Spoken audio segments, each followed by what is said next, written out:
বাইরের কান্ট্রিগুলো থেকে স্টুডেন্টরা এসে আমার দেশে পড়াশোনা করে। কিন্তু এটা কি আমরা কিন্তু করতে পারি না। বরং উল্টা দেখবেন, যদি এটা না থাকে তাহলে কি হচ্ছে, ব্যক্তিগত পর্যায়ে আপনাকে কাজ করতে হবে। এছাড়া বরং আমরা এমন একটা অবস্থা চলে যাবো যে অন্যের কাছে হাত পাততে হবে আমাদেরকে একটা প্রতিষ্ঠান করার জন্য। আর রাষ্ট্র থাকলে রাষ্ট্রের দায়িত্ব নিত।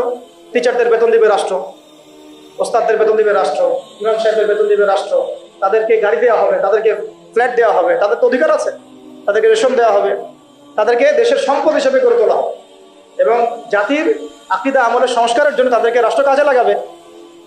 বরং রাষ্ট্র একটা গঠনমূলক সিলেবাস প্রণয়ন করবে, যেটা পড়লে সবার মধ্যে যে মিসকনসেপশন গুলো দূর হয়ে যাবে। সম্ভব ছিল? হয় নাই। আচ্ছা, এরপরে আসেন 8 নম্বর হচ্ছে যে আমাদের দেশের একটা অন্যতম গুরুত্বপূর্ণ ক্ষেত্র হচ্ছে কৃষি এবং শিল্প, তাই না? কৃষি এবং শিল্প। তো কৃষি এবং শিল্পের মধ্যে দুর্নীতি হয় নাই? কম না বেশি? এই দুইটা সেক্টর এত বেশি গুরুত্বপূর্ণ, যেটা রাষ্ট্রের অর্থনীতি গড়ার মূল কারিগর বলা যায়। তো এই কৃষি এবং শিল্পের সমস্ত দুর্নীতিকে বন্ধ করা সম্ভব ছিল যদি ইসলামী রাষ্ট্র ব্যবস্থা থাকতো, যেটা আমরা করতে পারি নাই। কৃষক ভাইদেরকে অধিকার দেওয়া হয় নাই। যে পণ্যটার দাম এখানে 100 টাকা, দেখবেন সেই বেচারা বিক্রি করছে 10 টাকায়। কৃষকের সাথে সরাসরি সরকারের সম্পর্ক নাই, মাঝখানে বহু থার্ড পার্টি আছে।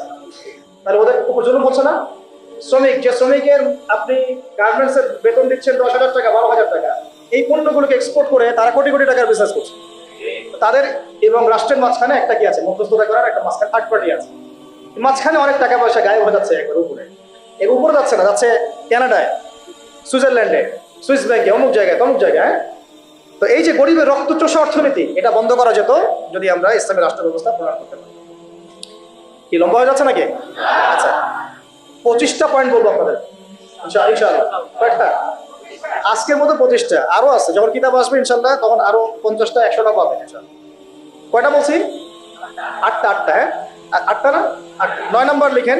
9 নম্বর হচ্ছে যাবতীয় অপসংস্কৃতিকে রুখে দেওয়া সম্ভব ছিল। যেমন স্টার জলসা, জি বাংলা, হ্যাঁ, পরকিয়া শেখানো হয়, জেনা শেখানো হয়, মদ খাওয়া শেখানো হয়, হ্যাঁ, তারপরে ওই যে গুন্ডা মাস্তানি করাকে হিরোর রোল দেওয়া হয়, আর আমাদের ছেলে পেলে ওইটাকে ফলো করে। সমকামিতাকে প্রমোট করা হচ্ছে, এলজিবিটি কে প্রমোট করা হচ্ছে, এখন তো ট্রান্সজেন্ডারকে প্রমোট করা হচ্ছে। এই জিনিসগুলোকে এবং পর্ন সাইটগুলা এগুলোকে বন্ধ করা সম্ভব ছিল রাষ্ট্রীয় উদ্যোগে, কিন্তু আপনি ব্যক্তিগত উদ্যোগে এটা করতে পারবেন না।